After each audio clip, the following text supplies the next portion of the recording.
Hello, and welcome back to another episode of The Devil's Cut, a podcast about all the things that go bump in the night. If it's spooky, scary, or spine-tingling, we're here to talk about it. I'm your resident man-boy possessed by a devil, Matt Young, and here with me, as always, is a skeleton everyone wants in their closet. Eric Rossi. How you doing today, Eric? Good. Feeling blessed. You know what? You should feel blessed because we have a very religious month going on. It is... well, I guess traditionally, if we're, for the norms, it's Easter, right? Although Easter did come early, but, so it's a very religious month in general.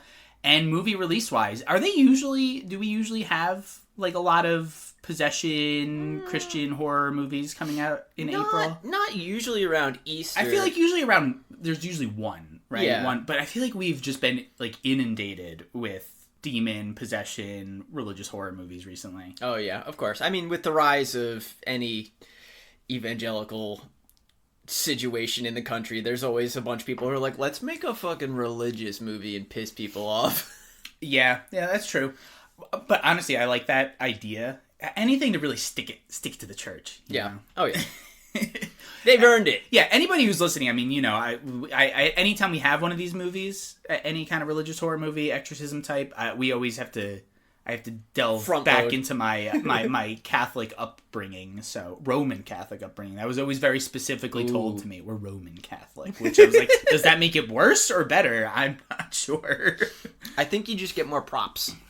Yeah, people go, oh, you really suffered when you were a kid, right? So this week we told you on the last episode, but if you didn't listen to that, you might be surprised, but I guess you clicked on the name of the episode anyway, so you should know. We're talking about Immaculate. This is a Sydney Sweeney-led horror movie, this isn't her first horror movie, but... Not even close. Not even close. But what was her... you've got the list piled up, but I'm wondering what's her most recent one besides this that she's done? Okay, so... we have a huge list of stuff here because I was watching, like, all of these press tours and stuff for Immaculate, and almost every person who interviewed her was like, so, Scream Queen? I hear talk of Scream Queen. Everyone keeps saying Scream Queen. And I'm like, why is this a conversation we're having now? Sydney Sweeney has been in horror movies since she was, like, a little kid. This is not, like, a new... I don't know why this is news to people. It's like everybody just found out that she's into horror. It doesn't make a fucking bit of sense to me. Was her most recent one Voyeurs? So that was actually... there was one other, Night Teeth, she was in. She was in Night Teeth? Yeah, she was in Night Teeth. If anyone who hasn't seen Night Teeth, it's kind of fun. It's like an action horror vampire movie. That's the one about the Uber driver who picks up a couple of vampire chicks and just kind of and they're already like in their middle of their own movie because they're like we're on a revenge spree against our vampire coven.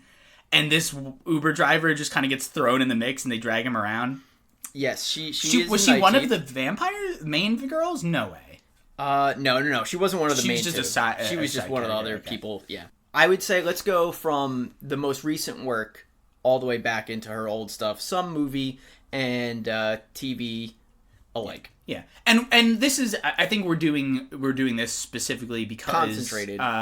Yeah, well, because Sydney Sweeney's, like, super big time right now. Like, Obviously, I mean, she's a gorgeous actress, and in the realm of horror, she's been doing a lot of big stuff. Just, like, she's just been in the zeitgeist in general. Like, she's hot off of, what she was in White Lotus, right? She was in White Lotus, Euphoria. She was in Euphoria. She's just, like, been around for all of the huge stuff lately. Honestly, I'm surprised we're getting horror movies with her, and she hasn't been like snatched in the net of Marvel, Yeah, well, almost. Oh, well, she almost. I totally forgot she was in that stupid movie we just watched Madam Web the other day. I deleted that movie from my brain. that movie was not worth occupying brain space. I had to remember this movie that we're talking about today. I think I was going to let Madam Web crawl in there and take up space. Well, outside of the horror show that was Madam Web, different kind of horror show. Yeah, we have working from current back into her past projects. There's Night Teeth, Voyeurs, which was, I believe, the same director as Immaculate. Nocturne, which was that big Hulu one she was in about the boarding school. I don't think I watched Nocturne. It's pretty good. A lot of emotion. She's crushing it in that one, too. Okay. She was in Handmaid's Tale for a while, and if you don't consider that horror, I don't want to have a conversation with you. I didn't know. Was she in the first season? Because that's the only season I've seen of Handmaid's Tale. I can't remember. I watched them so long ago, they're all blended together. That's fair. There was this movie, this is kind of now going a little bit farther back in time, Along Came the Devil, which has an alternate title of Tell Me Your Name. I think I've seen that one. I can't remember any details, but the name sounds so familiar. There was The Horde, Cassidy Way, which is more of like a B-movie production. Okay. A short called Held, which is about like two women who get captured. Mm-hmm. Spiders, and The Ward. Okay. And how old was she in some of these? Pretty much from Along Came the Devil back, she's like getting progressively younger and younger and younger and younger. Mm-hmm. Like I think she started doing like some of these like horror movies when she was like 12, 13. That's pretty cool. Yeah, so Sydney Sweeney's like really big right now. She's like super, super popular. And you would think that she's like a pretty mainstream actress. But really, based on all the interviews I've seen with her, she really is just she loves horror. Yeah. She loves horror. She loves acting in horror movies. She loves the genre in general. Also, I saw an interview saying that it goes even deeper than that because she just likes the experience of being scared. You know, yeah. I saw in an interview she stated that she only wants to take roles that actually terrify her. Like just the idea of trying to do it, like even that fundamental of like fear plays such a big role in even what she does. That's great. I mean, that's why I like horror so much too. Like I love the experience of being scared. It's like being truly terrified and horrified is like such a existential thing. It's the only for thing me that makes me feel alive. It is. That's why I like the feel bad movies so much, because I'm like, oh yes, I feel terrible. This is exactly what I wanted to come experience. But yeah, she said like her dad was like a big influence on her growing up, that like kind of turned her into like a horror nerd, because she's like a horror nerd for sure, and so is he. I actually watched a fun interview that she did where they played a game with her where they did the Guess That Scream, where they played sound bites of different screams from horror movies, and she was like, oh, I know that one. I know. She was like, oh, that's Possession. She was like, I think that's when she's in the tunnel. Yeah. And it's just, she knew, I mean, there was a couple she didn't get because they were like crazy. And she did break my heart a little bit because she didn't get the Chucky one. And she's like, I'm not a big fan of Chucky. That's why she's in my team. She's on Team Eric because she can't get behind. She said and I get this a lot when I try to convince people to get it to at like least Chucky. Once an episode you have to like let people know like Chucky is good. Chucky's just good. Want you to know that. That's fine. Because other people talk about it, but she did say, and I get this a lot, she was too afraid of him as a kid. That's crazy. He's terrifying for children. It's funny because you'd think bigger monsters, like you'd think, well, Jason as a kid, you're like, Jason's like 10 times as big as me. That's scary. But no, little kids are actually scared of Chucky the same size as them. A little guy can meet them eye to eye. Well, I mean, they're alone. They're alone with their toys way more often. That's true. I guess I usually have more of a connection to toys too. So for a toy to betray you like that, that's fucked. It is fucked up. That's first betrayal, right? I gave you my imaginary snacks, you fuck. I sleep next to you. Sydney Sweeney, big. I don't know why she's a big horror fan. I don't know why all of a sudden people now are like, she's the new Scream Queen. Yeah, all of her mainstream success has really like kind of like taken the spotlight away from her other work, and I think that's kind of goofy and uneducated as an interviewer. I think a lot of these interviewers, not that many of them are ever like here to hit the hard-hitting questions. They're on the fucking press tour. They're just trying to put out like, hey, go see the movie. Here's some funny stuff about the actors. But like, I cannot tell you how many of these fucking press tours ask like the same 4 questions, and it was just like so boring. It's like, can we please just stop? The last 3 people she talked to on the same like day asked her, like, oh, so Scream Queen now. It's like, fucking please. Can we vet these people a little bit? You know what, honestly, I'll give them a little bit of a break because it's like the same fear I have for when we inevitably get a guest on here that we don't know intimately. Mm-hmm. You know, like I'm not gonna know what to ask. There'll be like some basic ones that everybody knows. It's like, oh, these are the interview questions you ask. That's gonna be me. I'm gonna be like sweating, like, what do I ask this person? So I can understand the pressure they're under, but still, it's crazy how undersold her horror work has been. But I hope this movie turns it around because honestly, I was a little lukewarm on Immaculate. Like, obviously, any new horror movie, there's a level of interest for me that I'm going to want to see it. Mm-hmm. But overall, we're hot off of that bad Exorcist movie from last year. Hot off of is crazy. That was like almost a full year ago. It's still you talking about Pray for the Devil? No. Well, I was talking about Exorcist Believers. Oh. The literal Talk Exorcist about deleted out of my head. Oh, well, and you know what? Pray for the Devil, also not great. Nun-focused, that one, so I understand the connection there. I will say the other thing that I heard in a lot of these is that the renaissance of the nunsploitation is fucking I like on. nunsploitation. You haven't really seen a lot of the giallos. Like, there's tons of Italian, like, really, like, landmark Italian films for horror that are just, like, nunsploitation as fuck. And some of them are really good. Most of them are really horny. But, like, cool. Yeah. So again, I was a little lukewarm going into it, mostly because the trailers, maybe in a good way, but betray what the movie actually is. That's what I love, honestly. I love a good trailer that's like, we're giving you literal breadcrumbs. That's why I am so excited to see Longlegs. They're like literally giving you like the tiniest little morsel. Taste. And then when you get into the movie, it completely subverts what you thought was going to happen, which is my favorite movie experience. Yeah, this one was giving me, from the trailers, it was just giving me basic in and out of your brain horror, like popcorn horror, you know, where you just go in and you watch it for an hour and a half, then you leave the theater and you go, what'd you guys think? And you go, it was pretty good. And then you never talk about it again. Yeah. I kind of expected that with this one, but man, I thought it was like a real thrill the entire time. Mm-hmm. Pretty basic for most of it, but still good. And then the tail end of the movie just becomes this like rip-roaring ride that I was like, oh, whoa, wait a minute. This movie's doing something. I actually had to like shift and sit up in my seat because I was like, oh, wait. Like that meme where the guy sits forward in the chair. Yeah. Fuck, I'm locked in. I had to do the thing where my glasses, I'd be like, oh my God. Take them off, but then I had to wipe them and then put them back on because I needed to see. They pour jet fuel on the last third of this movie. So it's so strong, the tail end of this movie, that it makes me appreciate the very basic incline that the movie takes to get to the climax. You're like, all right, pretty standard spooky movie. Feels a little PG-13. Oh, shit, that guy's face is gone. You know, all of a sudden the movie just kind of like turns around and you're like, you thought... we promised you an R movie. Yeah, you know? Yeah.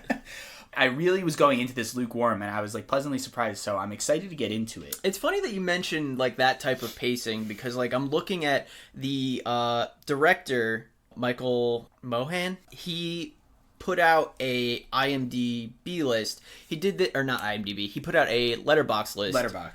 He did the same thing with The Voyeurs when that came out. He was like, this is like all of the creative like juices that went into making this via film. So he put together this little list of like all of his like inspiration movies, and he did the same thing for Immaculate, but he had it private until someone asked him in an interview about it. He was like, oh, I can share it after this interview. And I went and I tracked it down. Sweet. Oh, and just to give more clarity to it. So the director, Michael Mohan, this is actually his second time working with Sydney Sweeney. Yes. They met on when she was cast as one of the main characters in The Voyeurs, which again I haven't seen, but it looks awesome. It's it's Sydney Sweeney and Justice Smith. Is that his name? I only know him from Detective Pikachu. I know he's in like a lot of stuff, but for some reason I can't separate him out of almost the positive Pikachu movie.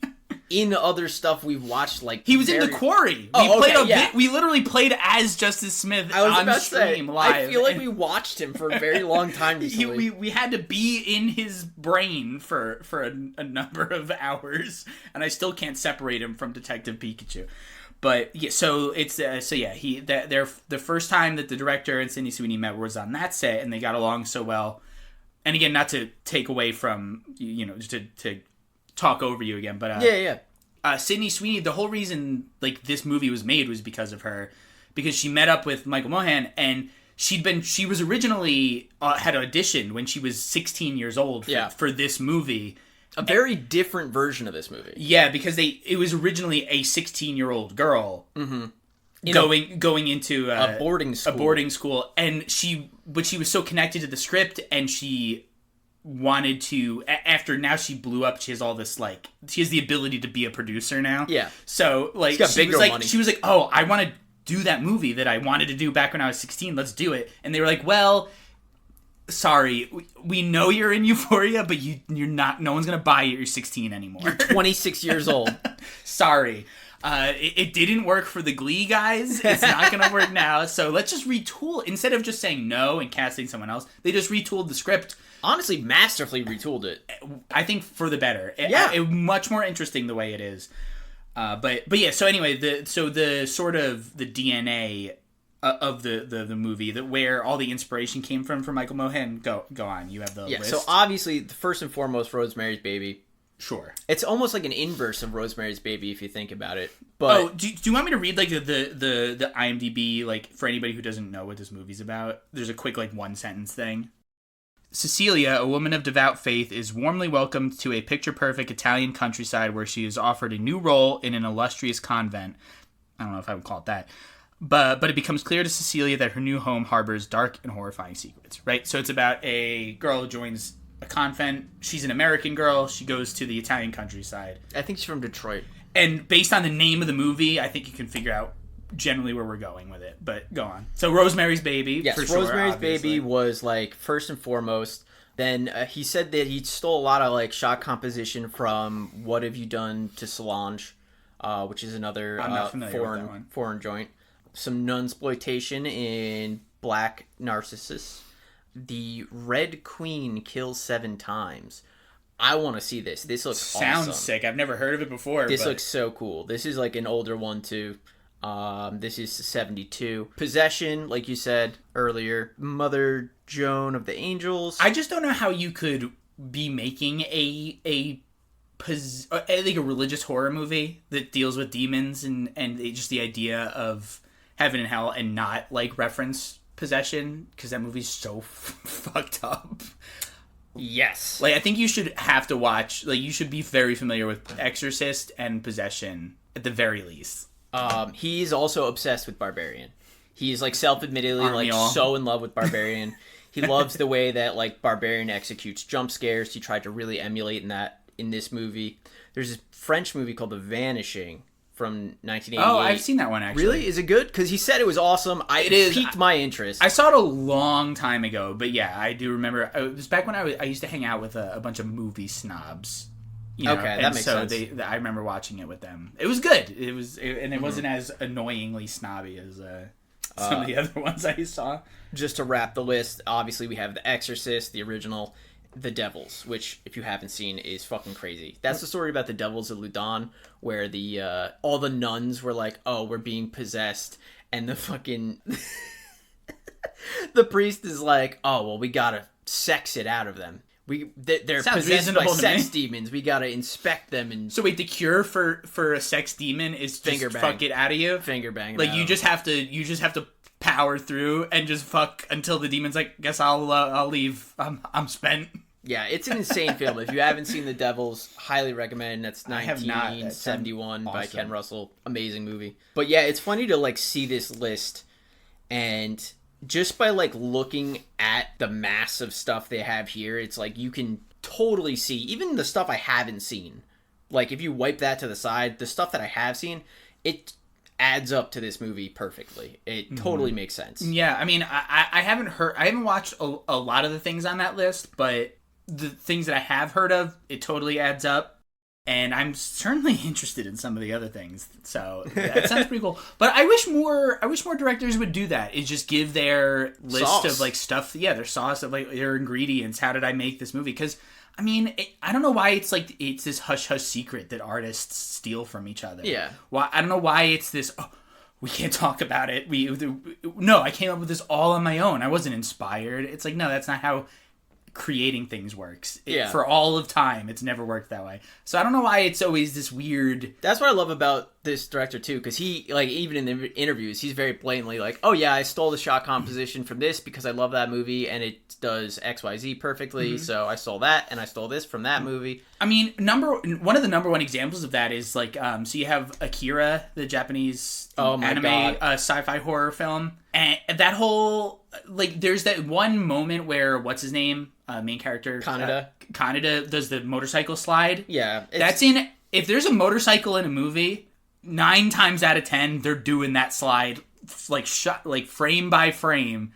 And sometimes it's like parody, and sometimes they're just like, no, that's just cool, I'm gonna steal it. Yeah. The movies are filled with that, so it's weird to me that we aren't more open about it. Yeah. I would be so interested to see so many different like directors from movies that I love, like where they picked everything from, you know? Yeah. To go back to the nunsploitation and just the general, like, one of the many things I find interesting about this movie is Sydney Sweeney's kind of in this weird, she's very popular, right? But she's in this weird spotlight right now where there's a little bit of like controversy over her being sexualized like so heavily in the media, right? Which it's very stupid. It's a very dumb, terminally on Twitter kind of like mindset that people have. Yeah. Like, so like people were really like up in arms about how she had like her titties were all out on SNL. And I'm like, I don't understand. I guess, I don't know if we tend not to get too like topical with like other stuff that does not involve horror. Yeah. But I feel like there's a lot of overlap between like horror kind of like touches on a lot of different things, and sexuality can like certainly be like a big part of it. Yeah. I just find it really weird that like why is it such a big deal that Sydney Sweeney's just a popular actress and she's also like very conventionally sexually attractive? Why she's not allowed to just be that way? Honestly, it sounds dumb. I think it's because she's blonde. I think it's because people just like single out the white blonde girl and they're like, Madonna horror complex, which kind of like ties into this movie a little bit. But one of the interesting things about this movie I found is that she is very, for what the content of the story of this movie, she is so under-sexualized. Well, I mean, she was such a big part of the like creative process. Like her and the director were like super collaborative on this. So like, I agree, and I appreciate how little it touches on that, because it's so not more what it's focused about other shit. Yeah. Yeah, and which we'll get into when we in a second, because we're gonna start covering the plot of the movie. But yeah, it was just I found it really, really interesting that they were able to touch on all of the subjects of the movie, and there was no schlocky sex just like thrown in, for the heck of it, or just like random nudity for no reason. Yeah, it all felt very purposeful. Which I mean, the setting lends itself to be a pretty non-sex place in reality, right? Especially because I can't imagine a setting that would like make me less horny. Oh, you don't think nuns are hot? I think nuns are totally hot. No, nuns are hot, but a place where old lady nuns go to die is probably not gonna get the little soldier marching, right? Like, but I mean, I guess with that we should get right into it. So, as always, we're heading into spoiler territory now. So, if you are interested in this movie, if you want to see it before you hear spoilers, feel free to pause now, but just make sure you finish the episode later. Yes. So this is Immaculate. And I guess before we get into it, do you want to know the numbers? Do you want to know what? Oh yeah. Let's quick box office. Yeah, you don't have to pause yet. Well, anyway, so we'll actually, real quick IMDb rundown. So Immaculate, 2024 horror film. Directed by Michael Mohan, who we've already talked about. It was written by Andrew Lobel, who he doesn't really have any credits for anything super big that pertains to our... He did a PUBG short. He did, which is weird, but also doesn't pertain to us. Yeah.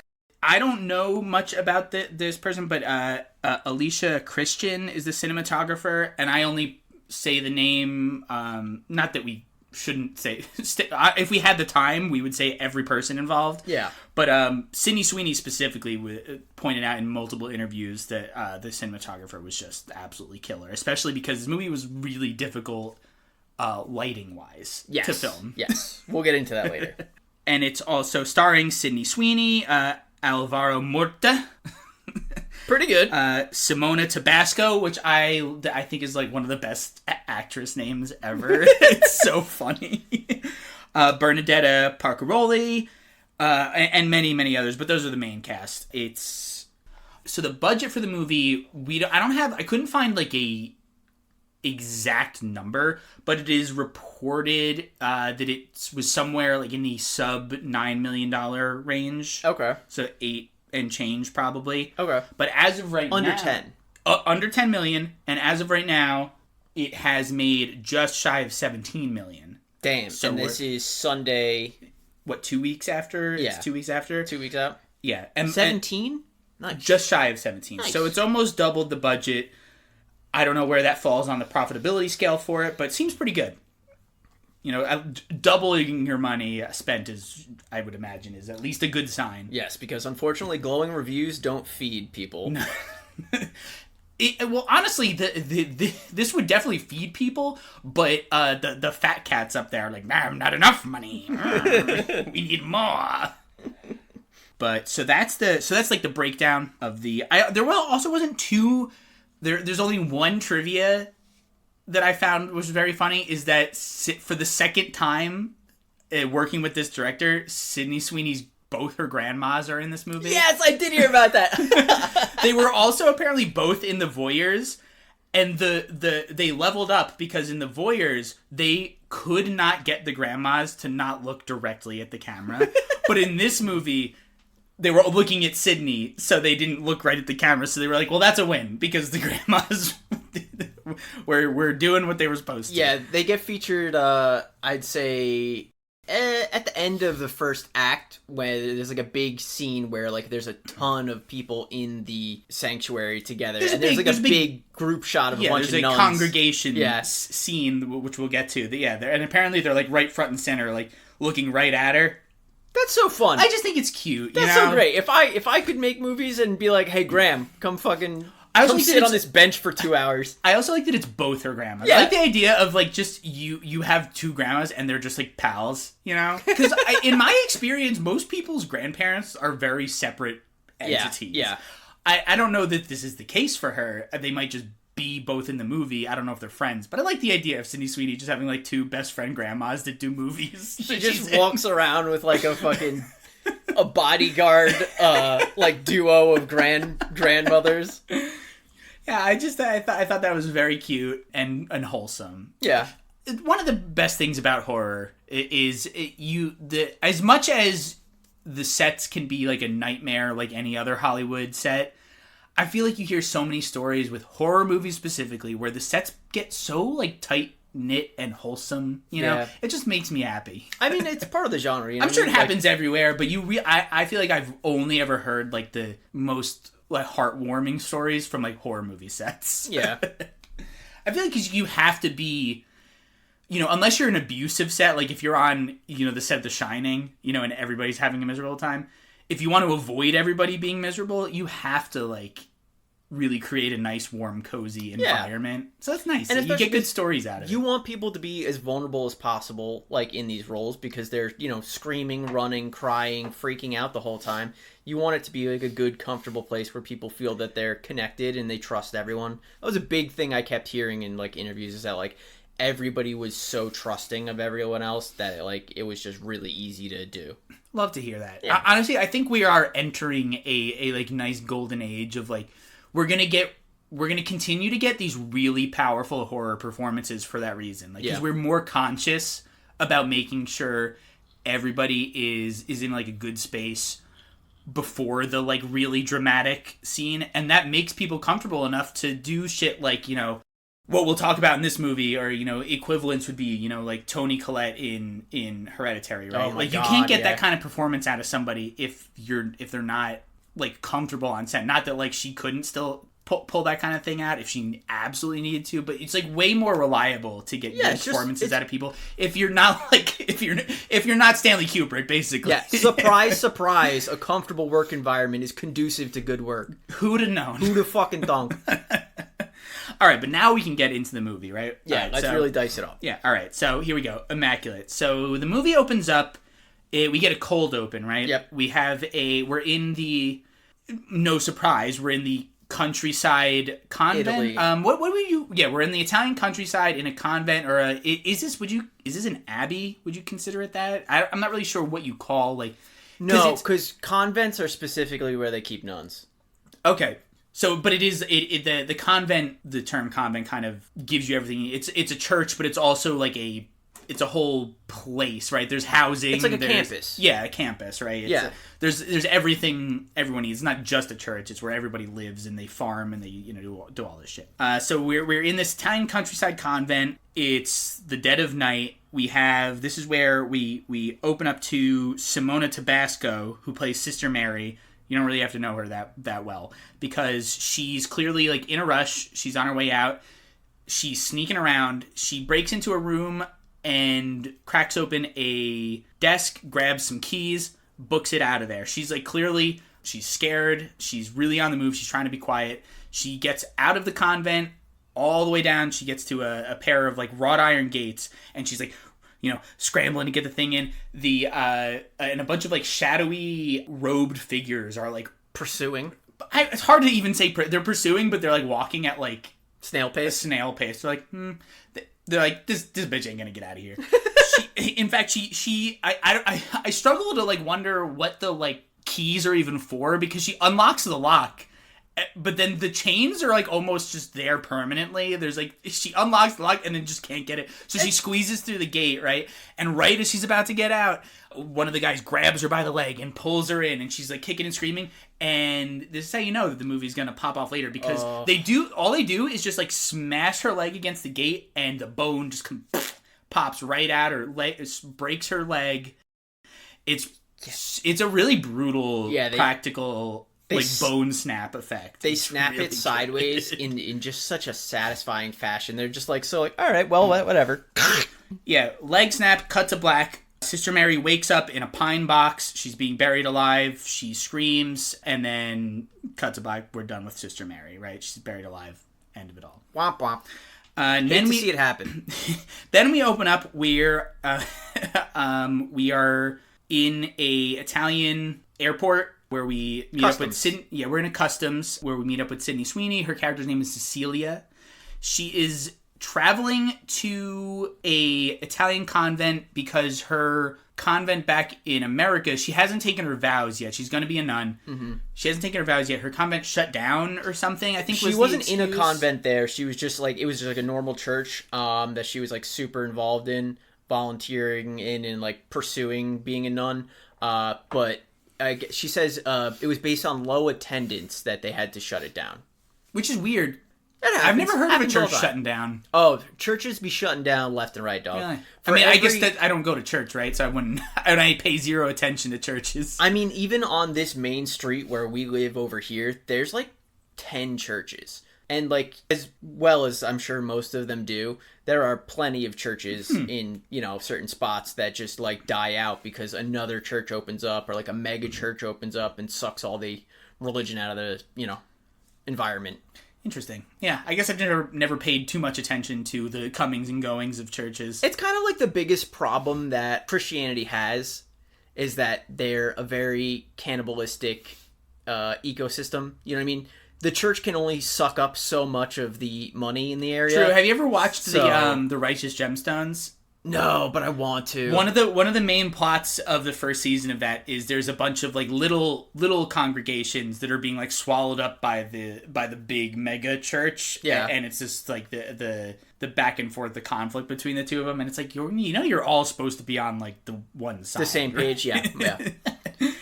after just like a brief introduction to Cecilia, we take she meets up with what's his name, Father Enzo, Deacon Enzo. Deacon Enzo. She gets picked up by a deacon from the convent that she's about to travel to. We get a nice little shot of driving through the Italian countryside. It's so pretty. Oh my god, it's so beautiful. Oh jeez. We're bringing what episode did I do the Mario accent for? Oh, it was the Pope's Exorcist. Was it that one? And so, yeah, we drive through the countryside, we arrive, and we pull through the leg break gate. It's open now.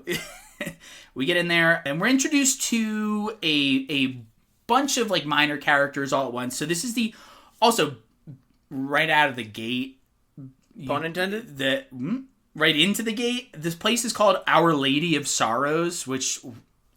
This isn't out of the norm for the Catholic Church, but it's like something about the Southern Baptists that they understood is like, let's maybe not let's make a positive, like, front-facing name for our church. Yeah. Because, like, we have, like, a church down the road that's, like I don't know, it's like the Righteous Warriors. It's, like, something that's, like, oh, I can get behind that. Oh, the Gathering of Champions? Yeah, the Gathering of Champions church, right? Like, oh, I'll go to Gathering of Champions. I'm not going to go to Our Lady of Sorrows. What do I want to be bummed out on Sunday afternoon? The game's going to start. Well, that's the difference between the denominations, right? Like, the Catholics are really into the suffering. Catholics are really about the suffering. They're more Old Testament. There's even a line in this movie which is, like, kind of important where they say to love is to suffer, which let me say right now, any fucking person, organization, partner, anyone who tells you that love is to suffer does not have your best intentions in mind. That is fucked. That is a fucked mentality. It is how you it's how they keep you. It's how they keep you suffering and continuing to donate to the church. They just want you to think you're supposed to be miserable, and that the only way to not be miserable is when you die, you'll go to heaven and get rewarded. But you have to be miserable here and also give us money. Yeah, there's a reason why none of the saints have a good time and all of the, like, superheroes of the church are all martyrs. Yeah. They love to see someone dying for them. That's like, wow, good faith, guys. So yeah, we get introduced to a bunch of characters. Sweeney meets, Cecilia meets the Mother Superior, which I think is like a fun. Imagine being Mother Superior. It's like the things that would go to your head, right? Like, oh, well, I'm the superior mother. Let me tell you, they're already crazy. They don't need any help. No title is going to make them any less crazy. We also meet another of the sisters there. Her name is Sister Isabel, and she comes in hot and sassy right out of the gate. She does not appreciate Cecilia one bit. Yeah, she is bitch nun number one. And we will find out why she's so hostile, but she's an extremely hostile presence right out of the gate. And I'm like, granted, I with my Roman Catholic upbringing, I know they're not all nice, but like, isn't the whole thing like nuns are supposed to be like cheery wives of God? Like, they're supposed to be in a perfect world, right? No, in a brief defense of this character, her entire job is to wake up, clean shit out of dying people's butts, wipe noses, and not get abused by crazy old ladies while they die around here every day. No one forced her to be here, and no one's we'll get there. Anyway, so we meet Mother Superior, sassy Isabel. On from there, Sweeney, Cecilia needs a little break. She goes to the bathroom, and this is where we get smoking in the girls' room. This is where we meet Sister Gwen, who is another nun. This is played by Benedetta Parcaroli. She's in the same situation as Cecilia. She hasn't taken her vows yet, so she's technically not a sister, right? You're only a sister after you take your vows. Correct. But this is where these two bond. They're like, I think Gwen has been there for like a smidge, so she kind of like knows the goings on a little bit. She kind of looks down on her in a way where she like starts to talk about her life and like tries to kind of be like, hey, like, I'm more of a human because I've suffered more. Yeah. And she kind of flips it on her. She comes in, she's like smoking. You're like, oh, this is like not your normal nun. Yeah. Right? Like, and we learn later that she's not really there because she loves God, right? Yeah. It becomes very apparent immediately in the airport with Cecilia that she's there because she believes in God. She says, she's like, I'm not worried about how tough it'll be because God, this is what God wants me to do. Yeah, she's like a saved person, so she's like a very like personal relationship with God. Yeah, she's there for the religion, but the capital G. Yeah, but for Gwen, she, we're not really sure. She doesn't seem like she has the same level of devotion. Yeah, understandably skeptical. The only thing in my notes right here we have is I noted that the church itself, the set is gorgeous, beautiful. Yes. I hate the church as a whole. Yes. Because I just think it's been used for infinitely more evil than good. But I will say they know how to build a building, man. The churches are so sick to just be in. I wish it wasn't such a miserable experience. It's so funny that you bring this up. I was just talking to Bailey about this the other day, this exact topic. It's not, we can't give the church credit for that. We have to take that credit away. They had the money. So they hired the best guys. Give that credit to the best guys. I don't know though, because I wonder, back when the style of church architecture was made, I'm sure that the architects they hired were also devout Christians and Catholics. They didn't have a lot of options. It was either get the best job in the world or not eat. Either way, it doesn't matter if they designed it or they outsourced it. They picked a good one because, man, church architecture is fucking awesome. It's so cool. And yeah, this church is beautiful. It's honestly one of the highlights of the movie is how gorgeous this whole convent is. You can thank Sydney Sweeney. She went in person herself to scout these locations. She scouted this fucking place, dude. Great job. Although apparently, like we said, it did give them some trouble in terms of lighting because it was actual church lighting. They had stained glass. They had chandeliers that were like green and blue and red, and it's like a nightmare for any cinematographer and lighting guy, but they made it work. It looks really good all the way through. This movie is gorgeous. After we get like a bunch of, a couple scenes just like exploring the convent. After that, we have a nice little ceremony where Cecilia and Gwen, all the new nuns, they take their vows. They take the Eucharist. We also get to meet. This is where we meet the Father Sal. Come on, Father Sal. That's what we're gonna trust this guy, Father Tedeschi.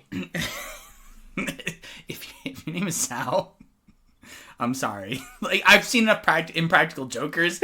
Come on, can't take this guy serious. There's no way he's real. Father Prince Herb. I forgot he was Prince Herb for a whole season. Cecilia meets Father Tedeschi, and right out of the gate, he kind of makes like a good connection with her. He's very personable. He's a younger guy. He explains that he comes from a scientific background, and he was frustrated with the lack of answers that science gave him, that he turned to God for those answers, and that's where he found them. So he converted. It seems like a very grounded approach. I could see why Cecilia bonds with him, because she is a devout Christian, but she also I don't let it undercut like the character, because she seems very grounded and realistic about what's going on at all times in this movie. She's not like blindly just like, I'm a nun, I love God, he's gonna help. Well, her whole mentality coming into this was like, okay, I'm gonna become a nun and I'm gonna help care for these old ladies on their deathbed and do like, pretty commendable fucking job. Yeah. So when this movie pops off and really like her life trajectory changes, it really throws some shit out of whack. Yeah, for sure. So Cecilia takes her vows, and then they have sort of like a dinner party, and this is when the movie leads you to believe she gets a little too drunk. She hears some weird like nun voices, and she kind of like wanders around the convent, and then gets into, I don't know what you would call this. For me, like with it's like the tabernacle, right? She finds this like hidden little like area where is there a nun praying at this point? And she goes to laying like on the floor. check on her, because she's like laying on the ground and she's like making all sorts of weird noises. Mm-hmm. So she leaves the dinner party because she is feeling like a little like too much wine. She finds this small area because she hears this like wailing, like floating through the halls, and she finds this old nun laying like face down, arms spread out like across, like just on the ground. So she's immediately like, oh fuck, this old lady fell over, I gotta help her up. That's when the Mother Superior comes in and kind of shows her like, no, it's fine, like she's doing a nun thing, it's okay. Yeah, plus again, because this is a convent where the older nuns are brought, and they're there to live out their last days, and a lot of them are in the throes of dementia, stuff like that. So a lot of the nuns are doing, if you've ever lived with anybody who has dementia or experienced it, they do a lot of creepy shit. They doing some wild shit, yeah. But the Mother Superior takes this opportunity to once again show her an object that we kind of had seen in an earlier scene.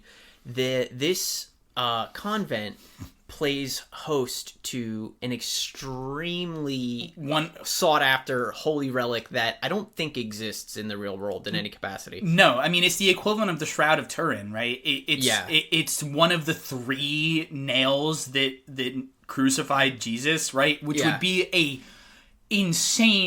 absolutely insane relic for just a rando countryside church to have. It's so funny to me because she pulls it out. She's wearing special gloves and she pulls it out of this box and she's like, check it out. This killed Jesus. Isn't it sweet? And she hands it to Cecilia, and Cecilia becomes completely overwhelmed and like passes out. Right. So like we're led to believe that like her contact to this like holy relic just fucking nukes her. Yeah. And so she wakes up the next day, right? And then she is obviously a little freaked out. Yeah, a little embarrassed. But she kind of tends to just sweeps it under the rug for now, and goes about her business. And from here we have sort of like a bunch of different scenes of day-to-day convent life. You know, she's bonding with Gwen. She's getting the stink eye from Isabel constantly. Yeah, but other than that, it's just day-to-day stuff, right? Cleaning the old ladies, wiping the poop, you know, bathing and stuff, doing the laundry. It's a lot of laundry, and also just bathing. A lot of nun bathing in this movie. And to touch on the bathing, they wear like this big like white semi-transparent cloak, so like we don't have a lot of like nudity. It's like what we talked about nudity. It's like almost nudity, but it's like a modesty thing. It's modest nudity. Yeah, it's like it's it would be fine. Instagram wouldn't immediately delete it. So yeah, true. So yeah, we get a couple scenes. So it's like, you know, the movie kind of bounces back and forth between like daytime, just nunnery stuff, and then nighttime. We get in the occasional, like, weird shit. Kind of weird shit. A lot of Hill House style, like, oh, is that a thing in the corner? Is that a guy? I can't really tell. That's creepy. Maybe. I don't know. Next thing you know, an old lady jumps out at you. Yeah. A lot of jump scares in this movie from old ladies. Specifically, the one that comes to mind is there's a scene where this old nun that Cecilia has been working with, she's just sort of, like, creeps up over the bed. You see the camera angle and she's like, boop, and she looks up, and then Cecilia wakes up and is like, oh shit, what is this? And then the old lady snips off a bunch of her hair and then runs away with it. It's such a good like tense moment because she is like right there. It's like, honestly, it feels like what my first sleep paralysis experience was. Oh, yeah. Where, like, there's something, not necessarily on you, but next to you in bed, and you're like, what the fuck? But she, like, lunges out with these creepy little fucking scissors and takes a lock of her hair, and she's like, oh, thanks. Yeah, and that's it. It's not a dangerous encounter, per se. Yeah. Just take some hair, go. But yeah, it's crazy. She has to, like, take this woman back to bed, and that's when she finds that a lot of the... Well, she finds that this woman, she puts her into bed, and then she finds on the soles of her feet, there are 2 scars that are crucifixes. Mm-hmm. Gnarly, like, burn scars or cuts, like, something along that, like a wound that was made intentionally. Mm-hmm. So, after a couple days of, nun chores... We have a scene where she's speaking with her friend Gwen, and this is where we kind of find out what Gwen's motivation really is. She kind of asks her, like, you know, why she came to the convent, and Gwen explains, like, I have a rough upbringing. I come from, like, a bad spot, so this is a place where women can work, live, not be pestered by the outside world. Yeah, it's sort of like it's a guaranteed job with room and board, and you don't have to take your clothes off. Right? Yeah, it's hots and cots. In fact, and Cecilia, I really liked this quote because Cecilia goes, "Oh, so you don't believe in God? Like you're just here for room and board, essentially." Mm-hmm. And Gwen goes, "Oh no, I believe in God." She goes, "Life is cruel, and only a man could be responsible for that." Yeah, and I was like, "What a fucking heater!" I was like, "Great line, such a good line." But yeah, so essentially, just to speed things up, a large portion of this movie is really it's a lot of moody, just establishing like a really good. The relationships between the characters, between Cecilia and Gwen and her and the rest of the convent, and just like establishing the place, right? This movie has a really good sense of place. The set itself, it feels alive and like a character in a way that like it could easily be overlooked in a lot of movies, and in this type of movie specifically, because you'd think like, oh, just put it in a church, that'll be fine. But no, I think they did a lot. It does a lot of heavy lifting. It's within that scene where we find out Cecilia is having some morning sickness.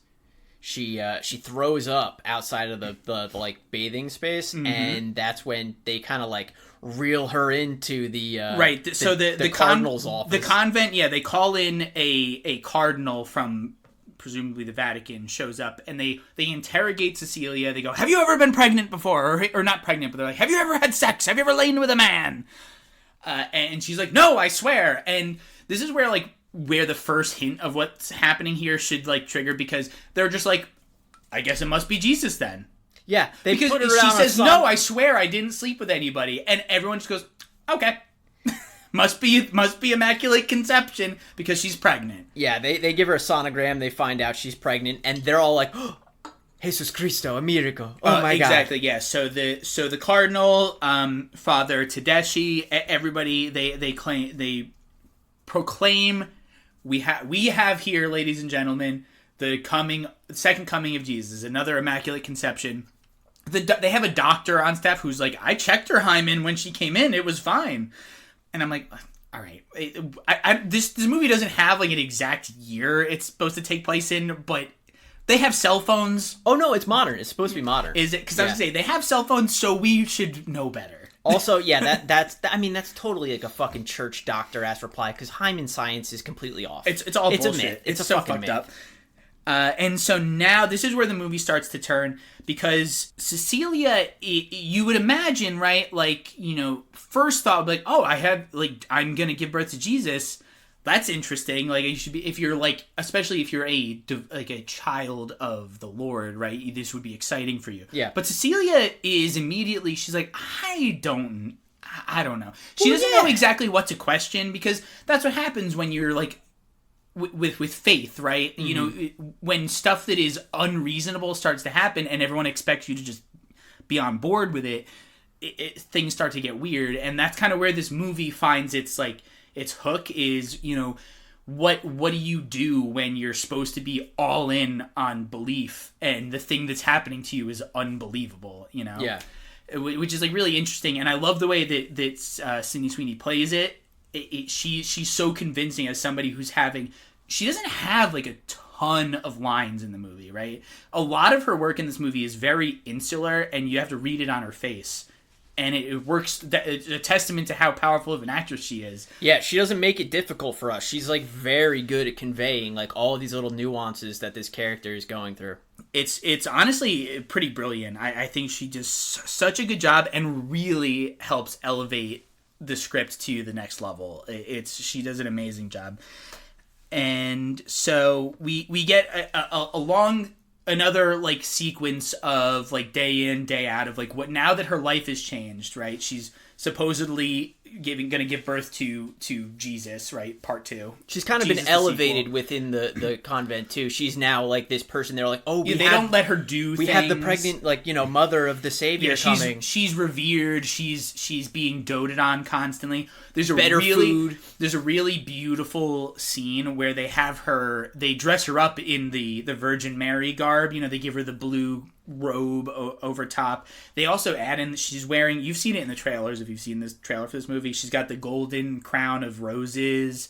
And you get this really cool shot where it's like you open up and you just Sydney Sweeney's face, and she is not on board with it, right? Crying. She's like, basically crying. She's holding back tears, and the camera slowly pans out. And apparently this scene was originally one take, but they decided to split it up and edit it digitally, like to make it look better. Yeah. But they Just were for, like pacing. they were like, hey, we did a one take, but we decided it looked better the other way, but we did it. Yeah. And so now we have a bunch of sequences of just how we also get a lot of like the scariness of being pregnant, because I know Spooky Wife was unaware about this, but there's one morning bout, there's a bout of morning sickness that Cecilia goes through.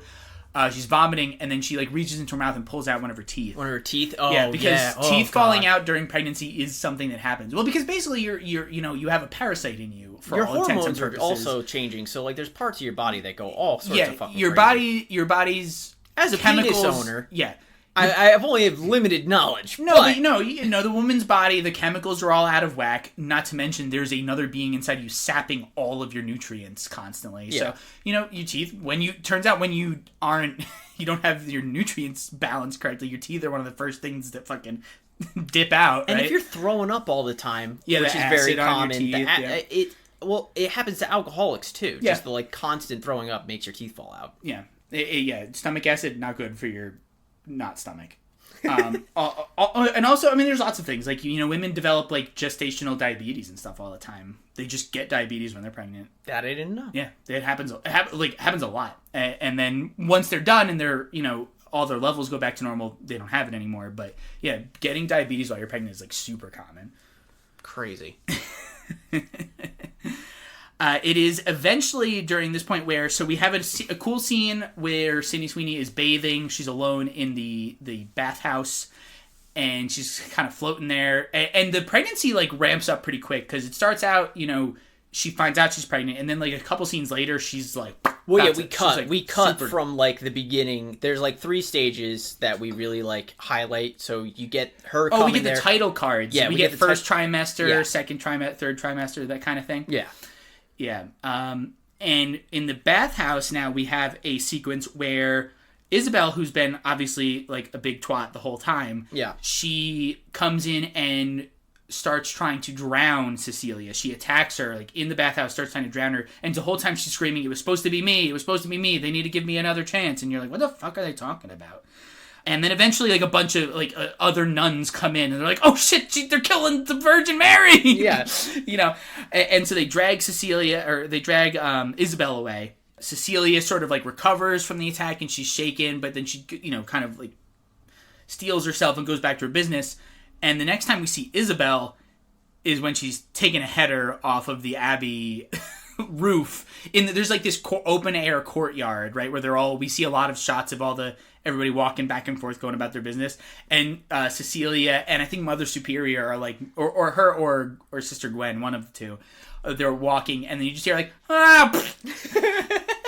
It's and Isabel. We know it's Isabel because she gets dragged away, and she was like visibly upset over not being like being chosen or whatever. Yeah. She's clearly wanted to be the Virgin Mary, but wasn't. And we see her, and this is the first instance of like how the gore of this movie, because they like flip her over, and her face is like she was made of like a shell of Play-Doh filled with jelly, right? Because it's a yeah, and her face is mush. Yeah, it's like if you skinned someone's face and just left like all of the muscle and teeth visible. I don't know how she hit this concrete floor, right? But it was gnarly, dude.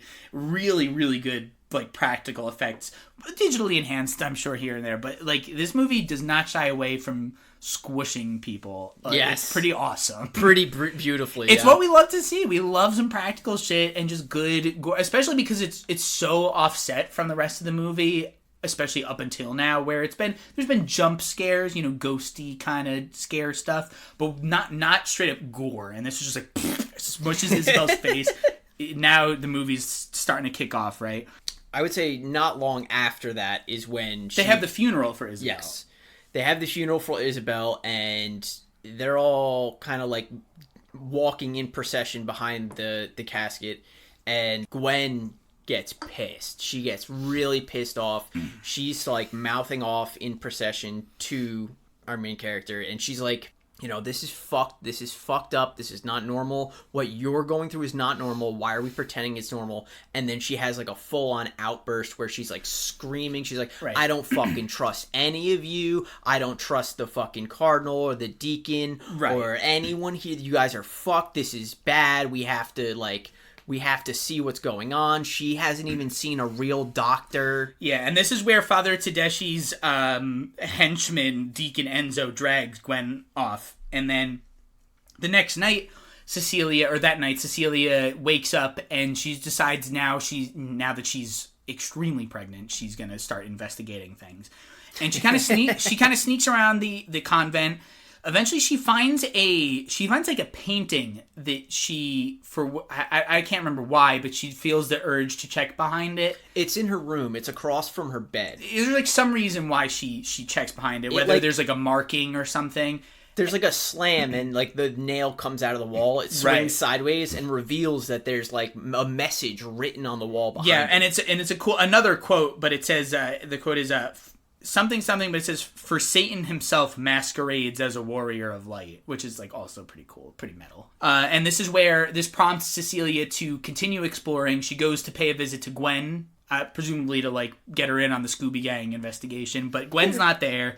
So Cecilia continues to wander around. Eventually, she wanders outside, like to the courtyard of the convent, and this is where she hears like some ruckus. And there's like a barn, and she goes up to the barn door and she like peeks through the crack, and this is where she sees Gwen is like strapped down to like this big chair, and a bunch of these masked people that we have seen throughout the movie. Obviously, we saw them in the cold open, but we've seen them around. And it was one of the few things where I'm like, nobody's freaked out by these guys. Yeah, they're not like veiled. They have like a tight... They have like morph suit face. Yeah, but they're red morph suit face, black everything. And I'm like, these are ominous. We should be questioning these guys. But anyway, so the morph suit people, they come out, and Gwen is obviously distraught, and she's like screaming, and she's like, no, like let me out. And eventually they open her mouth, clamp her tongue out, and then snip it off. Ugh. You hate to see. I think that's one of the most gruesome, like, stuff with your tongue. Tongue scissoring? Tongue stuff, like getting your tongue removed, just like the effect that would have on your life going forward is so crazy to think about. Like, what do you can't imagine how like you just can't taste anything. The recovery, but then like you can't taste anything anymore. You can't speak. Like, it would just be like removing such important parts about being human. I mean, it's one of the 5 major senses. Yeah, tongue stuff is brutal. I honestly, it's right up there with eye stuff for me. Yeah, it's intense, but it's almost worse because at least the eye stuff, like, you can damage one eye, but you got another one. You cut out the tongue. That's it. No other tongues. Tongueless. Devoid. Yeah. So obviously Cecilia is freaked out, and we get another jump scare because someone snuck up behind her and grabs her. But it's the fun nun with the burnt feet from earlier. It was a crazy one. And she says, "Shh." And so essentially it's hard to tell if she's like there to help her or just there to tell her like, you're not getting out of here, because that's what she does. She leaves Cecilia's like, you have to help me get out of here, and the nun's like, you're not getting out of here. It's like, you're never leaving. But I'm taking your hair, haha. And then she leaves, right? She's not like aggressive. She's just like, I'm spooky and you're not getting out of here. Look at my feet. I didn't get out. You know? And then Cecilia just kind of like goes to bed. But now she spends the rest of the movie. Now she's like, shit's fucked here. So now she's sort of like quietly plotting how she's going to go about getting out of here, to the point where now the next day we open up on Mother Superior. She goes to check on Cecilia. Cecilia's like in bed screaming. There's blood everywhere. It seems like she's in some sort of early labor. She's like screaming. She hasn't been to a real hospital yet because they've had like the church doc there the whole time. But she's like, no, we have to go to a real hospital. And everyone's been very like cagey about letting anybody leave. Yeah, because they're afraid to like let the rest of the world and like other meddle with the savior, like, right? Like, we have a miracle birth. We don't want to let fucking somebody fuck it up by doing too much poking and prodding. Right. But upon like under duress, Father Tedeschi is convinced, all right, well, this is the savior. we don't want to do this, but we have to take her because if she's gonna die, like we're fucked. You know, we can. I can imagine, like, you know, if you're a priest and you have like the Immaculate Conception there, to be the guy who let it all go to shit on your watch would be like, I can't, like, what? I can understand the motivation. Pun intended. That's a rough cross to bear. It is a rough cross to bear. And so we sweep Cecilia out into the car. Father Tedeschi and Enzo are driving down the countryside. Meanwhile, back at the convent, Mother Superior is sort of like cleaning up the gore from the bed. Yeah, she like scrapes like, together the sheets. But she's also so reverent about the whole situation that she's to a creepy level where she starts like putting her face into the bloody she's sheets. Like praying over the sheets and rubbing the blood on and her this face. This is where the movie kind of like, you know, now that there's so much emphasis on these sheets that you're like, all right, so I don't think Cecilia is actually in danger. I think this is some sort of trick. And at first I thought it was like going to be wine and she was going to be breathing in wine and then she'd be like, oh, it's vino. But instead, what it actually is chicken blood. Because earlier in the movie, we got a scene where Cecilia, they needed her to butcher a chicken, but she couldn't do it. Yeah. But now she's butchered a chicken because she's like, well, I got to get the fuck out of here. Yeah. So now she's crossed the line, right? She's in survival mode. It's a really fun way to highlight her character, like growth and desperation. Yes, it's really, really good. Because, Mother Superior goes, I don't know how she determines that this is chicken blood. She like puts it on her face and then she like... She goes under the bed to like bed. Get something else, and then she's like, "What is this other thing wrapped up in sheets?" And then she like opens it and she sees the chicken feathers on the ground, and she's like, "Motherfucker!" Yeah. So and again, Cecilia the whole time she's in the back of this car. We keep cutting back and forth. She's like doing such a good in labor impression, and it's funny to see again the power of Sydney Sweeney's performance because. Once you realize what's happening, you can see in her eyes that she's lying, but she's also giving a very powerful in labor performance. She's doing two jobs at once, which is crazy. And then, so Father Tedeschi gets the phone call, and he's like, And then he stops the car, and then this is when Cecilia is like, "All right, I'm made, boys," and she fucking kicks the door open, and then it's like she and the father are looking at each other, and then like smash cut to her just fucking all out pregnant, sprinting down the like farmland in the middle of the Italian countryside. She's like, and eventually these two full grown, not pregnant men like easily catch up to her, and she's like, "No!" It's honestly one of my favorite scenes. Just her just fucking booking it. Yeah, dude. she's hauling ass. It's so good. She made it pretty far, I will say, given her situation. She was so close to getting out, but they sucked her right back in, as per usual. Yeah, and so now we get back to the church. We're in that room, that original room where she passed out earlier in the film.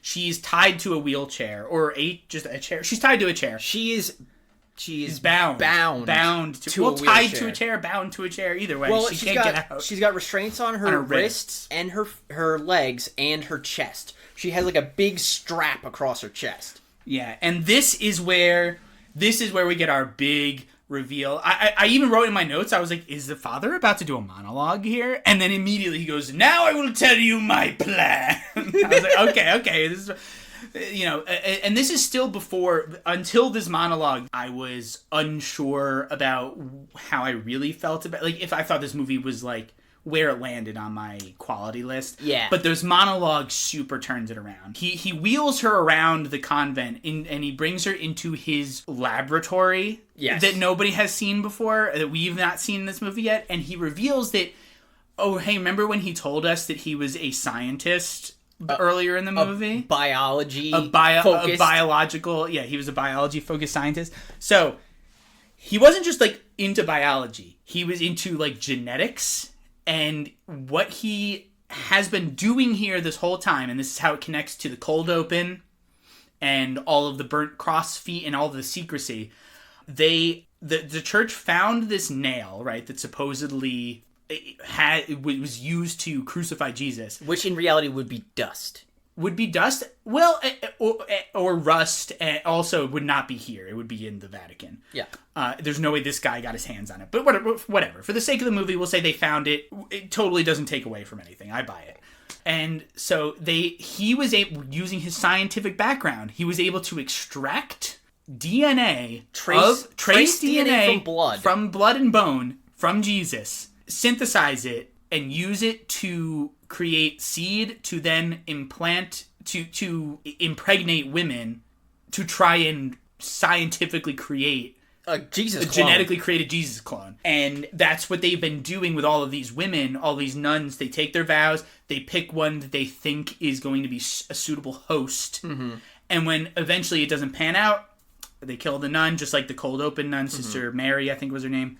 We get to see whole array of like jarred like failure fetuses that are like so all lumpy. Yeah, they're like meat boys, dude. Tumorous and like fucking bulbous and like underformed, and they are pretty fucking heinous because they're just like pickled in jars, really. Yeah, they're all these failed pregnancies that like came to term and then died because they're like these mutants that are not like the whatever process this guy is using to create these things is obviously not right. Let me tell you, fucking, I know enough to know that like artificial insemination is not like the simplest clean cut 100% of the time process to begin with. So when you're telling me you're taking this rusty, dusty ass fucking nail and making like you have faux no sperm with it, like what are you doing? You have no way to fucking confirm that it actually has the DNA you're looking for on it. That's insane. Yeah, it's super wild, but I do love this. Again, just like all the other sets in this movie, it's awesome. It's a great all set. These yellowy liquid like formaldehyde jars filled with Jesuses everywhere. I was like, okay, wait a minute. This movie's getting so fucking awesome. And yeah, so we get the big villain monologue, which I appreciate. I appreciate the boldness of in this day and age, just being like, yeah, have the villain monologue. Just let him. It's tried and true. Yeah, you know, let him rip it. But this is when the kind of finale of the monologue is that we roll her over to this little like, you know, wood burning like fireplace that they have in the lab, and to make sure she doesn't try to run away again. Enzo's spinning this little like brand in the fire, and he pulls it out, and it's a cross-shaped brand. Yeah, it reminded me of the scene from Misery, the hobbling scene where you're like the hero almost gets out, and then they're dragged back in, and it's like, sorry, we can't let you try to get out again.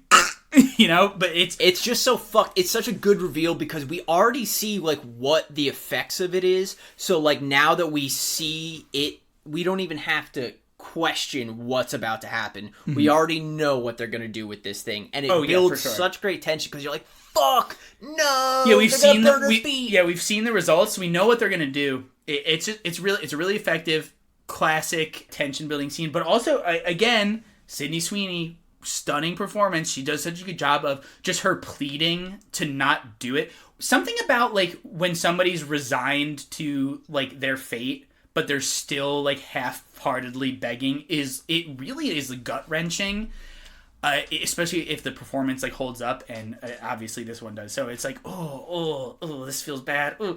But yeah, so next time we cut to Cecilia, she's like again, just like in Misery. The next time we see her, just like we see the author from Misery, they're just like she's like in bed, like fuck. Just grumpy and like fuck. You know, I was like, so close. My feet hurt and everything sucks.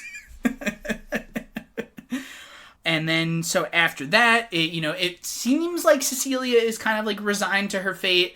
We get another. She's got to go in for another ultrasound. They're checking on the baby, obviously, and the doctor is like, "Oh, I got to go get some stuff because I don't bring all my supplies to my own office. I have to leave and go get stuff. So I'm going to leave you, Mother Superior, in here." And like he was basically like, oh, do you want to try to do the ultrasound? And she was like, oh, I would love to. Like, oh, let me see the And baby. so the doctor leaves. Mother Superior is doing the ultrasound, and this is when Cecilia it's like almost like she wakes up. She's like, now's my time. And the mother's talking, looking at the ultrasound, and Cecilia slowly reaches up and she grabs this crucifix that's next to her on a side table, and she just fucking slams this lady right in the head, and then she swings up out of bed, pregnant belly flopping all over, and she gets on top of Mother Superior, who's like, oh, my head is bleeding. You know, she's on the ground like this. Just seeing an old lady like laid out like that is, it's sad but funny in this situation because she's clearly in on it, you know? Yeah, it reminds me of that shot in The Ritual where the old lady, like the cult lady comes up, aha, and he goes, bam! You go, boom! And just cold clocks her. Laser out. Yeah, so Cecilia, and this is now, Cecilia is standing over the Mother Superior, and she just blasts this lady's brains in, dude. She turns, like, this ancient nun turns her brain into putty all over the floor. It's so, again, you see a couple good shots of the cross smashing the face. Great practical effect. You're like, oh shit, this movie's going now, we're going! And so she goes from there. She's wandering around. Eventually, she meets up in the hallway with like the doctor. Sees her. Does she do anything to the doctor? Yes. So like the doctor's like, oh, what are you doing out of bed? Uh-oh. And she just fucking takes off after him. Yeah. So after she kills the Mother Superior. She runs out. The doctor sees her, and at first she's like, what are you doing? And then he sees like blood leaking out from under the door, and he's like, what have you done? And then he runs off, and then she's about to pursue him, and this is when her water breaks. And a great little respite of comic relief, she goes, God damn it. Yeah. It's honestly, the timing of it is so superb. It's so funny. We get this long shot down the hall where she's at the end. She's like, God damn it. And then she just walks into the other room and the shot holds on the hallway. It's the perfect because she's so like God revering and wholesome at the beginning of the movie. And there's a lot of like close, like tight, like warm, like tight shots of her this whole movie.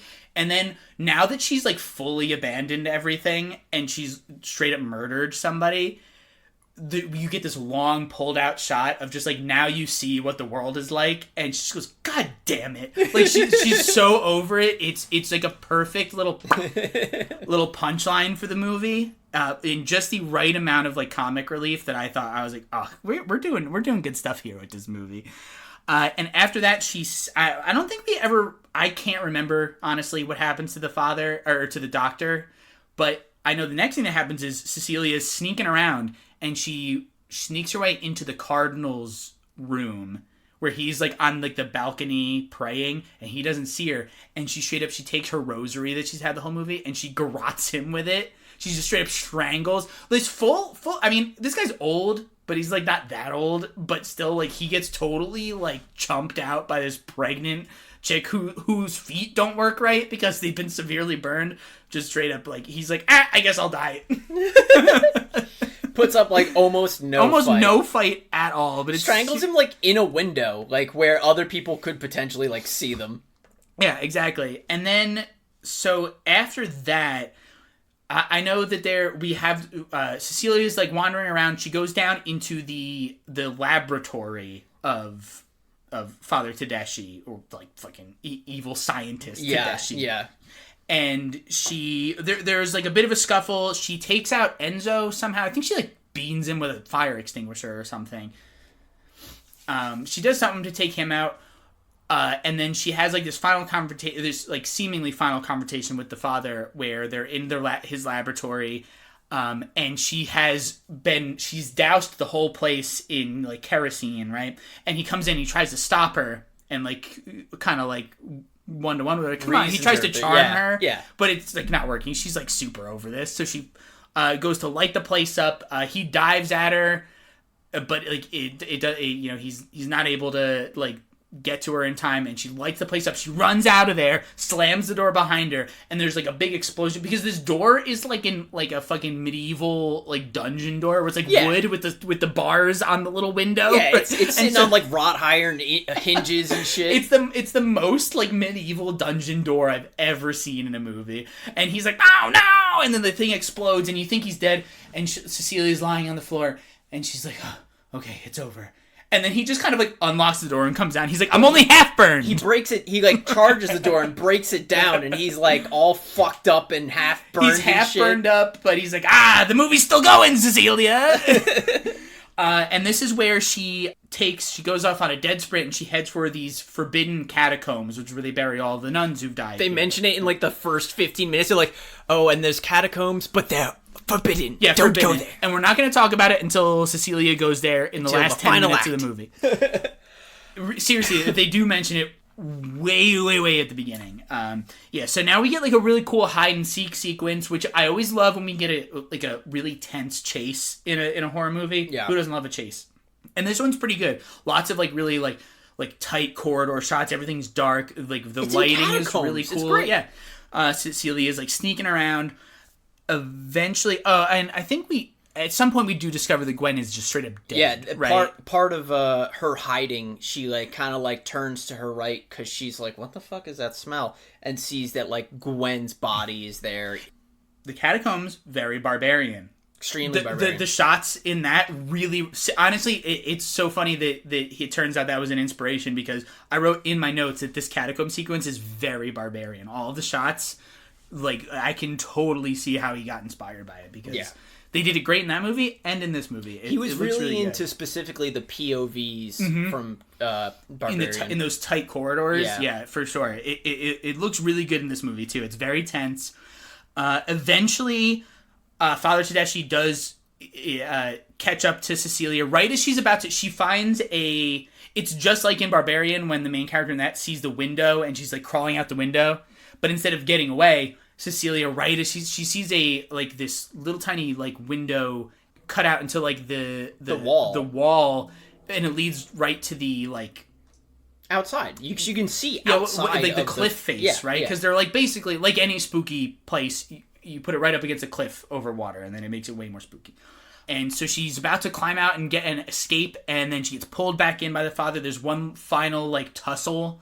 The father pulls out. He's like, I don't even need you anymore. Like, the baby's far along enough. And he starts cutting. We get a scalpel. He has a scalpel out. He does. I knew he was going to start trying to cut the baby out. I didn't expect how far along in the process he was going to get. Because he cuts he starts to get really deep in there. I was like, oh shit, is he actually going to pull this baby out? I thought that's like where we were going. But eventually, during the scuffle, Cecilia is able.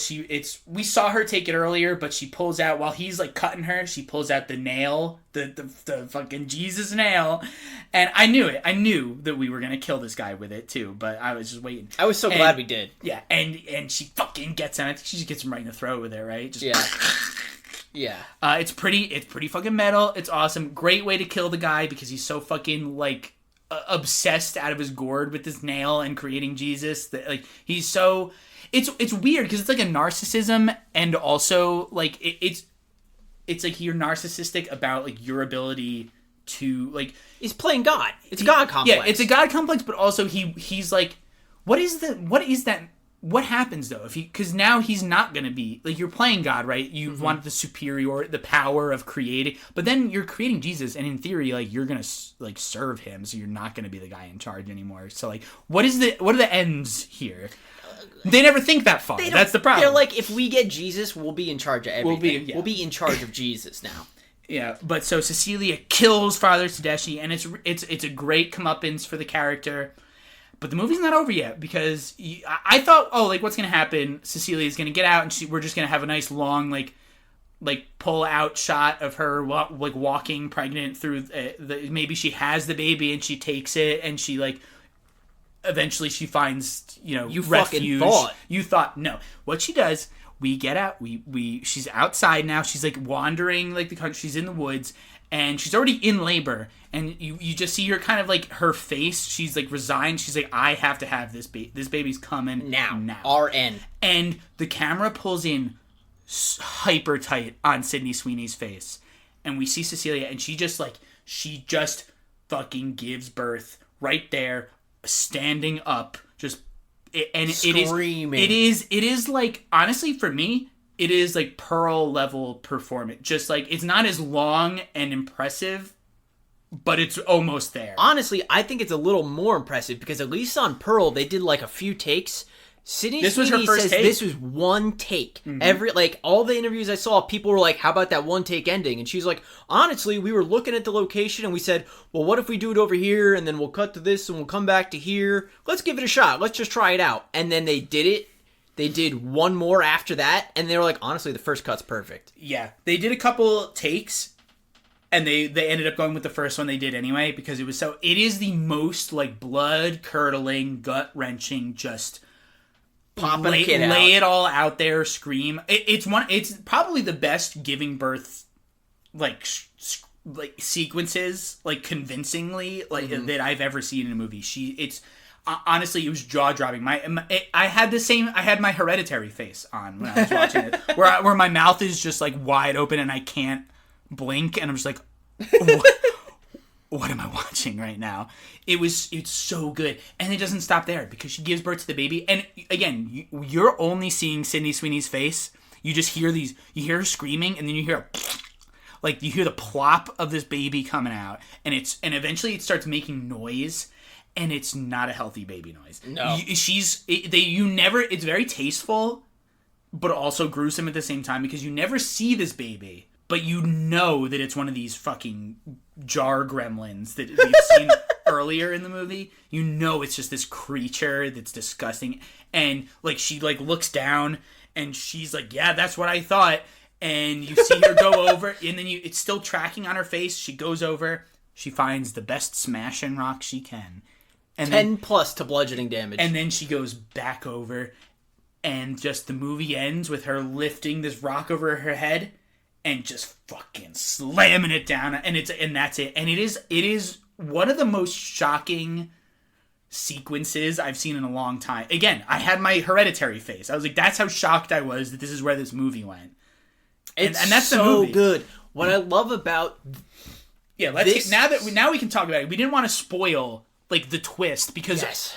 So this the way this movie is done, where it's no, this is all honestly, it's closer to sci-fi horror than it is to supernatural horror because there's no supernatural shit going on at all. Yeah, and everything about the packaging in this movie and everything else you would assume is completely wrong because it's all hard sci-fi. They're trying to do genetics. They've just stolen this woman and they false impregnated her, and they're trying to convince her it's a holy miracle. And it's just such a good fucking twist because the whole time I'm like, where's the supernatural? Where's the supernatural? Where's the supernatural? And when you find out all of these fucking fetal jars are on display, you're like, oh yes. Shit, it is not what I thought it was. Yeah, I went into this assuming that it was going to be a supernatural, religious horror movie, like The Exorcist, or I thought there was going to be, I thought the Immaculate Conception was going to be, the twist would be that, oh, it's not Jesus, it's Satan's child, right? I thought it would actually still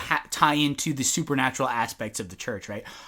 The fact that we turned it into just a straight hard sci-fi horror, we're doing genetic research, we've impregnated this woman, it's all grounded, right, in quotes, but it's nothing that is so out of the realm of possibility. There is no real miracles. There's no real spooky shit. It so turned everything around for me. I was shocked that that's the direction that they went. I didn't expect it.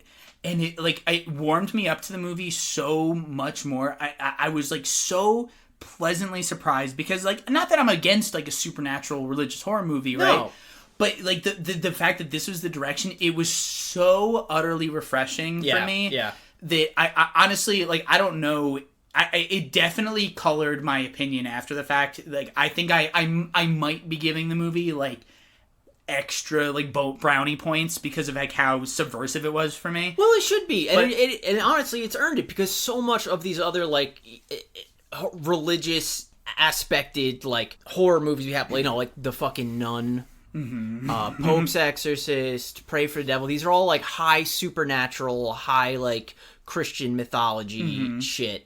Maybe not so much The Nun, but it's all religious based shit. Yeah. And like for this to be like, no, there are no miracles, there are no fucking, it's all like the hate and terrible shit that men have done, which is exactly what Gwen was talking about in the beginning, where it's like only a man could fucking do this. Exactly. Yeah. It's so cool because it has so many like interesting like messages and just like cautionary tale style like themes, because it's not only I think the beauty of it, part of it is that it's not just like a men bad movie. It's a like religion bad. It's not even religion bad. It's the dangers. It's about the dangers of like just blind faith, right? Yeah. Like how it's like ideally like the like believing like utter belief in the Lord and like having religious faith is ideally a good thing. But if you're just constantly ignoring like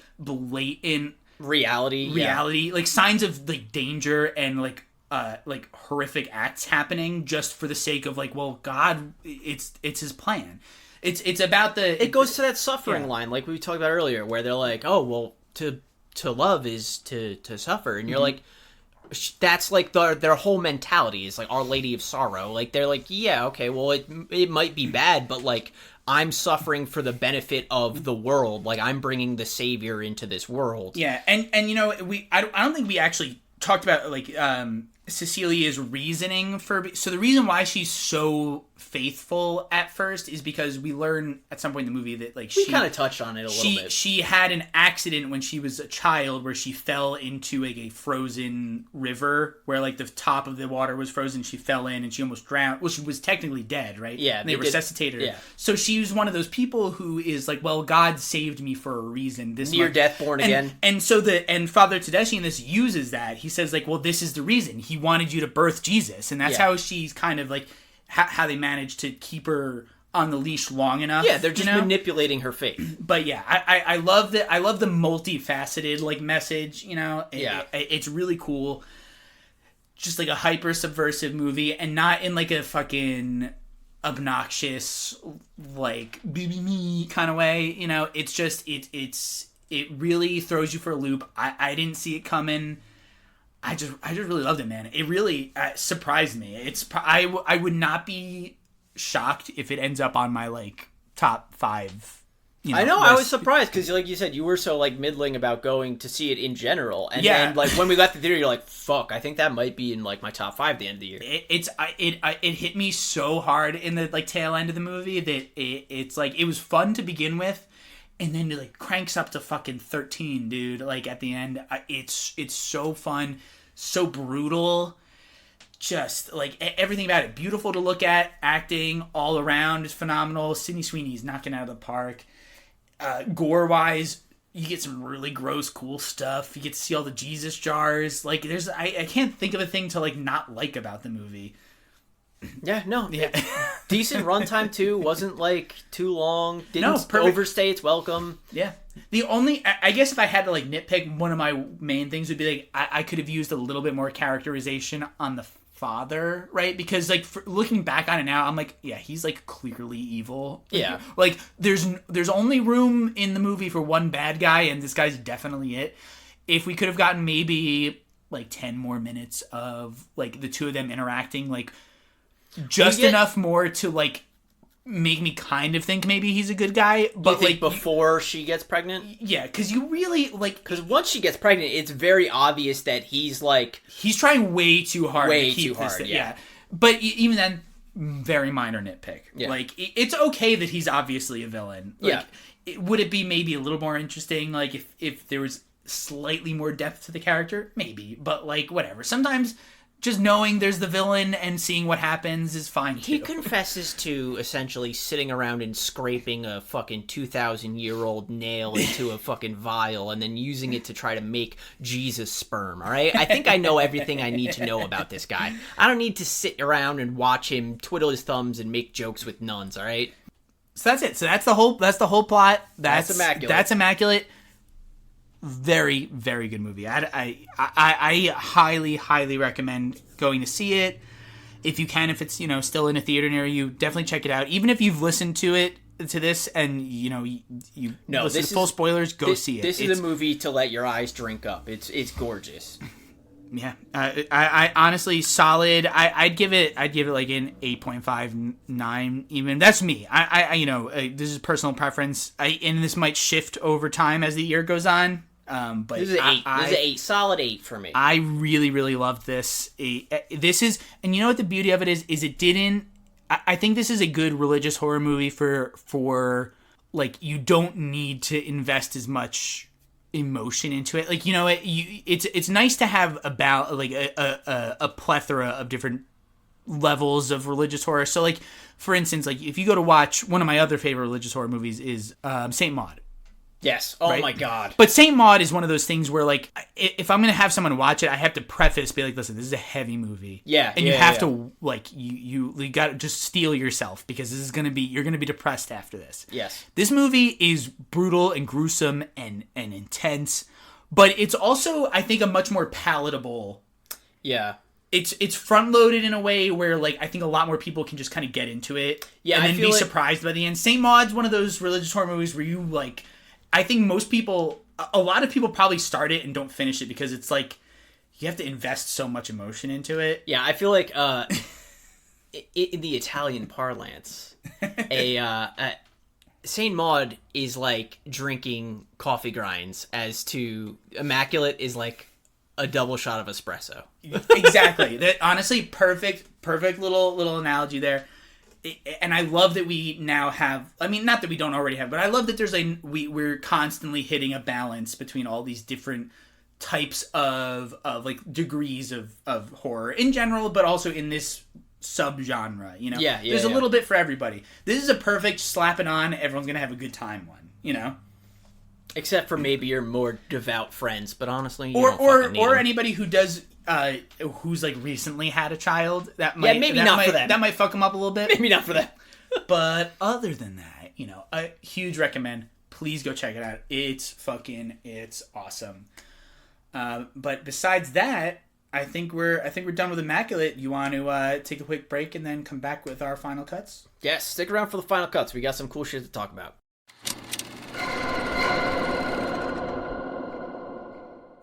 Okay, so a little bit different for Final Cuts today.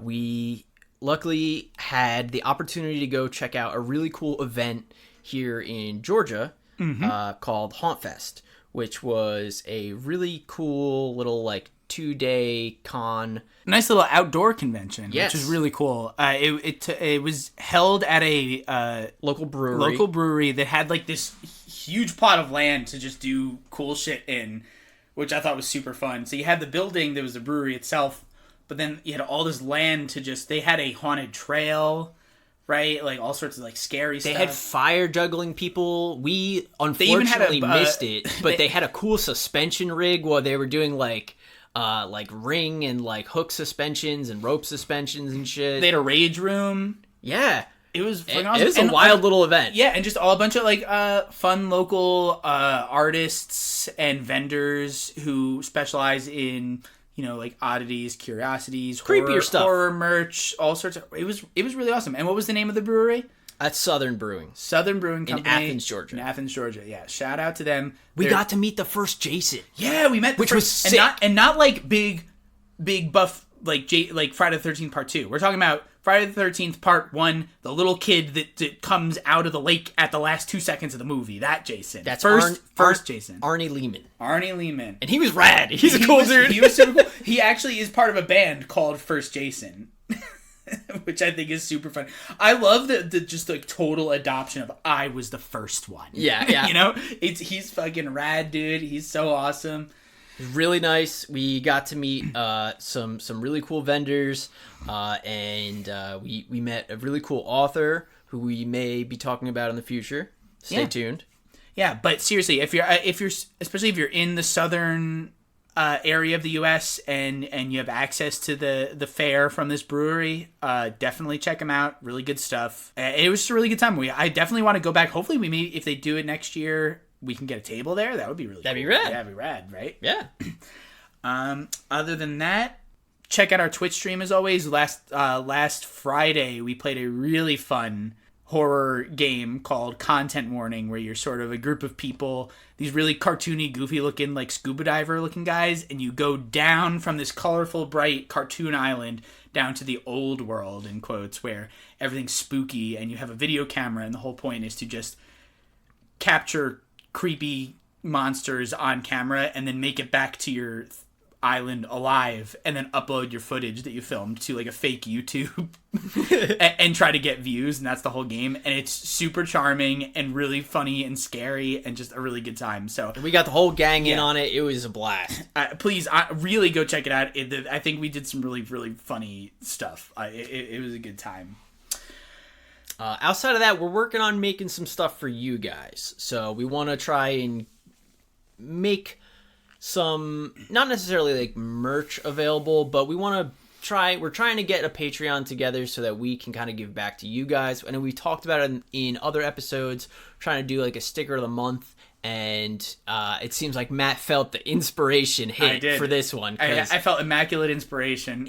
You can check it out on our Twitter. He whipped up an amazing like Sydney Sweeney Thank you. sticker that is to die for. It's so good. It's so killer. You gotta check it out. It's gonna be the first one that's available to you guys once we get the Patreon up and going. And you'll have a new sticker of the month for like a pretty low tier subscription. Like every month we're gonna put out some new stuff, hopefully more like themed stuff like this, and we're gonna work on putting together some other like more I want to try and get like for the sticker of the month tier. That's gonna be our first project, is setting up Patreon and making that tier our first priority. Every month we'll just have something that pertains to something that we talked about that month, be it an old movie or something new. It's going to pertain to that. It's going to be whatever we decide is going to be the most fun and cool and appropriate for everybody. And I hope that I hope you guys like this Immaculate one that I designed, and hopefully you like the rest. But yeah, stay tuned for that. We're gonna make like a more formal announcement once we've got it like ready, right? We're working on it. We're really close. We're trying. We're super close. But yeah, other than that, as always, check the links in the description for our link tree. You can get the Twitch stream, you can get the Twitter, you can get the Instagram. It's all right there for you. You can also see all of our credits for our music and everything. And other than that, it's been another great week here at the Devil's Cut. Thank you as always for listening. You guys are always, as always, you're the best Beelzebuds we could ever hope for. And just keep it real, everyone.